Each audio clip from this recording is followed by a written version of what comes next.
12월 20일 금요일 대놀뉴스를 전해드리겠습니다. 대한치과의사협회가 2024 치의신보 올해 치과인상 수상자를 최종 선정했습니다. 수상자로는 봉사 개인 부문의 성신치과의원 변영남 원장, 이수백 치과의원 이수백 원장, 봉사단체 부문에는 제주 영송학교 치과진료봉사회를 최종 선정했습니다. 학업 성적에 대한 걱정과 가계경제에서 오는 불안, 교우관계로 인한 스트레스까지 날로 취약해지는 청소년들의 정신건강이 구강건강에도 악영향을 끼친 것으로 나타났습니다. 교육부와 질병청에 따르면 슬픔과 절망감, 스트레스 인지, 외로움을 경험한 그룹에서 치아 파절 경험이 그렇지 않은 그룹보다 각각 1.28배, 1.09배, 1.12배 높은 것으로 나타났습니다. 스마일재단은 지난 12일 의왕시립요양원에서 경기도 최초로 구강보건실 설치를 논의하는 간담회를 개최했습니다.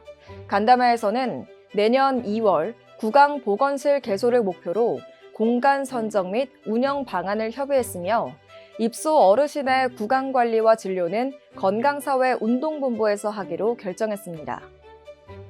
대한시니어치과학회가 지난 15일 오스템 임플란트 마곡 본사에서 2024년 송년 학술대회를 성공적으로 개최했습니다. 이번 학술대회는 시니어 구강 건강관리와 관련한 최신 연구와 임상 사례를 논의하는 자리로 300여 명이 참석해 뜨거운 열기를 보였습니다.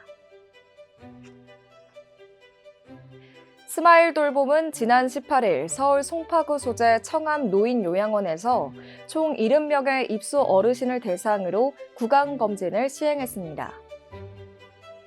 치과 종합포털 대놀의 대표 온라인 교육 프로그램 수요 세미나가 을사년 새해 대한안면통증구강내과학회와 함께 첫 시작을 알립니다.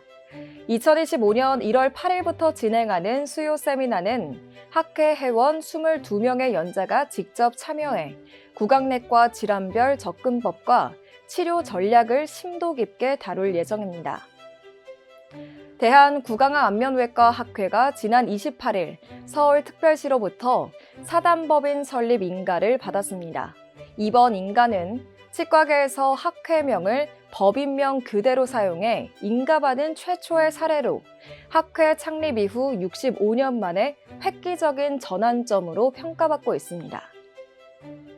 서울특별시 장애인치과병원이 보건복지부가 주관한 2023년 공공보건의료계획 시행 결과 평가에서 역대 최고 점수인 98.9점을 획득하며 9년 연속 최우수 기관으로 선정됐다고 18일 밝혔습니다. 경희대학교 치과대학 치의학 전문대학원 총동문회 53기 입단식이 지난 13일 경희대학교 인근 한 식당에서 개최됐습니다. 이날 입단식에는 졸업 예정자 42명을 비롯해 동문회 임원들이 참석했으며 임원들은 졸업생 한 명 한 명을 축하하며 격려하는 시간을 가졌습니다.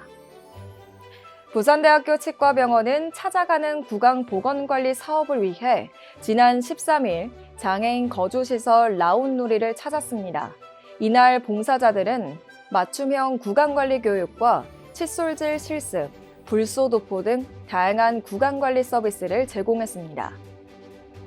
연제구 연산 1동은 지난 1월부터 관내 아동들을 대상으로 실시한 우리 동네 어린이 양치교실 사업을 성공적으로 마쳤습니다. 광주여대 치위생학과는 지난 10일 광주 옳치치과와 업무 협약을 체결했습니다. 양기관은 이번 협약을 통해 2024년 동계방학 국가근로 장학 사업의 일환으로 취업 연계 연수를 진행하기로 합의했습니다. 대놀뉴스는 치과인 여러분의 제보를 기다립니다. 경조사, 인사동정, 봉사활동, 각종 행사 소식 등 치과계에 공유할 어떠한 소식도 좋습니다. 화면에 보이는 이메일이나 전화, 카카오톡 채널에 제보해 주시면 대놀뉴스에 반영 가능하고 우수 제보자에겐 소정의 상품도 드리겠습니다. 이상으로 대놀뉴스를 마치겠습니다. 고맙습니다. 임플란트 유명한 게 좋을까? 뭐가 달라도 다르겠죠. 임플란트 세계적인 게 좋을까? 뭐가 달라도 다르겠죠. 치과 의사에게 사랑받는 게 좋을까? 뭐가 달라도 다르겠죠. 오스템 임플란트!